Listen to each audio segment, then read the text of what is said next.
Hello friends, welcome back to math station. आपका अपना math station. आपका अपना इसलिए क्योंकि इतने प्यार से तो मम्मी भी घर पर नहीं डांटती जितने प्यार से डांट डांट के मैं आपको पढ़ा देती हूँ। मैं बहुत आराम से पढ़ाती हूँ। इसीलिए ना आज मैं एक ट्रिक लेकर आई हूँ, एक सीक्रेट ट्रिक आप सबके लिए। The Feynman technique of learning. Okay.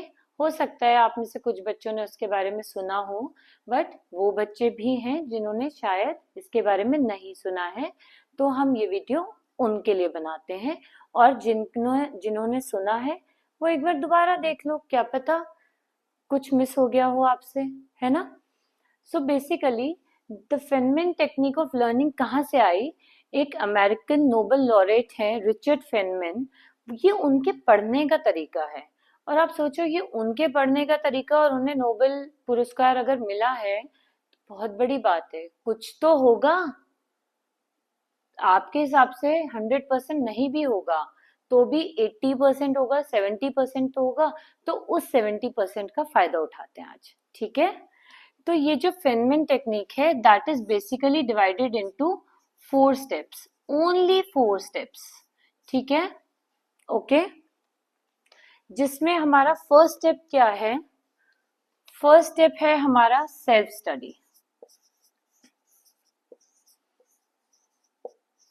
कुछ नहीं करना है, जो आपने आज स्कूल में पढ़ा है, कोचिंग में पढ़ा है, कुछ चीज आपको अट्रैक्ट की कि हाँ ये चीज मेरे को इजीली समझ में आ जाएगी, उसको घर आके सेल्फ स्टडी करना है, ठीक है। छोटे छोटे टॉपिक से स्टार्ट करेंगे, बहुत लेंदी चीजें एक साथ पिक नहीं करेंगे। क्लियर? स्कूल में भी एक दिन में एक या एट मैक्स 2 टॉपिक्स कवर होते हैं। ओके। देन सेल्फ स्टडी कर ली घर आकर। स्कूल में 40 मिनट्स का लेक्चर है, समझ कर आए होगे, कोचिंग में पढ़ा होगा, तो मुश्किल से इसमें 5-7 मिनट लगने वाले हैं आपके सेल्फ स्टडी में, ठीक है। Then comes teaching. ये बहुत इसेंशियल है। टीचिंग, टीचिंग एज इन आप एक कोई भी चाइल्ड इमेजिन कर सकते हो अपने आसपास, अपने पेरेंट्स को बुला सकते हो, अपने किसी कोलीग को बैठा सकते हो साथ में। बट आपका जो टीचिंग टेक्निक होना चाहिए ना, that should totally B child like. Okay. ये नहीं है कि आपको मैम ने एक डेफिनेशन लर्न करा दी है, for example natural number are the numbers from 1 to infinity. नहीं, नेचुरल नंबर्स वो नंबर्स हैं जो जिनको हम काउंट कर सकते हैं, तो these are known as natural numbers, ठीक है। तो टीचिंग हम सेकेंड हमारा स्टेप फॉलो करेंगे। Then third step comes fill the gaps. अब ये जो सेकंड स्टेप है ना, इससे हम वापस फर्स्ट स्टेप में जाएंगे पहले। ओके। अब ऐसा हम इसलिए करेंगे कि जब हमने पढ़ा लिया, हमने पढ़ाया, तो हमने दोबारा से खुद को जब असेस किया तो हमने देखा कि हमारे कुछ टॉपिक्स, कुछ वर्ड्स जो कि इम्पोर्टेंट थे वो रह गए।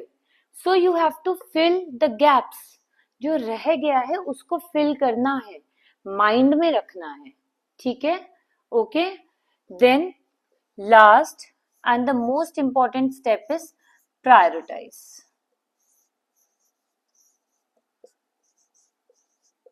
फिर आपने क्या करना है?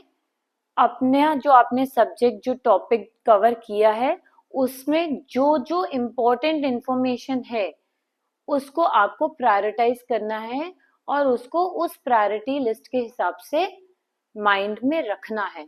याद नहीं करना है, कॉन्सेप्ट समझ के माइंड में रखना है कि कौन सा कॉन्सेप्ट पहले आना चाहिए, कौन सा बाद में, कौन सा लास्ट में। Okay. So these are the 4 steps Feynman technique of learning के। इसको फॉलो करके देखिए, हो सकता है आपको फायदा हो, and I will be more than happy अगर मेरी किसी भी एक एडवाइस से आपका थोड़ा सा भी फायदा होता है तो। Thank you so much, have a good day.